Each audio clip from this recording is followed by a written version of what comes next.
Namaskar, hello, I'm Shilpi Rani Kalita and I'm from Guwahati, Assam. If you live in this city, you must have seen them walking through the traffic, living under the temporary tents, and selling small goods on the roadside. Most of the time, we don't really stop to think about them.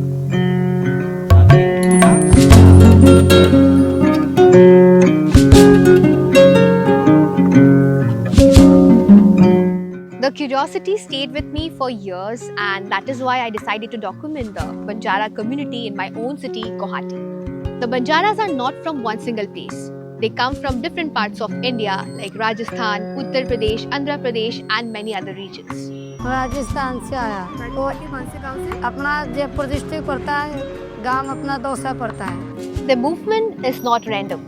It is connected to the traditional way of living and trading. Traditionally, Banjaras were the carriers of goods and itinerant suppliers of goods and services. Their livelihood is known as ladenia, where the goods are transported through the pack oxen from one region to another. For thousands of years, they played an important role in connecting regions and markets. They contributed to what we can call as societies in circulation, where people, goods, and culture moved together. Things changed after the Criminal Tribes Act of 1871, which restricted their traditional trade system and their movement.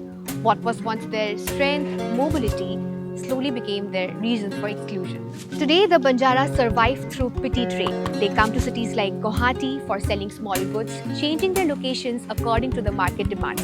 Yet even now, they are not given any formal or designated space to trade. Because of this constant fear of eviction and harassment, they are forced to move from one place to another. This instability affects their lives. Education becomes difficult for the children. They often grow up with poor schooling or no education at all. Although I did see some positive change, some children are now enrolled in nearby school villages. Healthcare is another major concern for them, especially for the women. They do not receive proper medical checkups during pregnancy and deliveries due to lack of awareness and access to basic medical facilities. When I interacted with the Banjara community, I noticed something very important. They were actually eager to speak. They did not hesitate. And the moment they realized their voices would be brought up to the society through media, they opened up completely. They shared their struggles, their trade system, and why do they come to Guwahati for survival.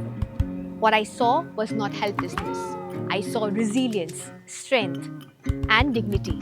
My intention through this documentary is to create awareness, to remind people that the Banjaras are not outsiders. They are common people just like you and me, with the same dignity and same rights. This documentary is my small effort to bring their voices from margins to the mainstream. Thank you.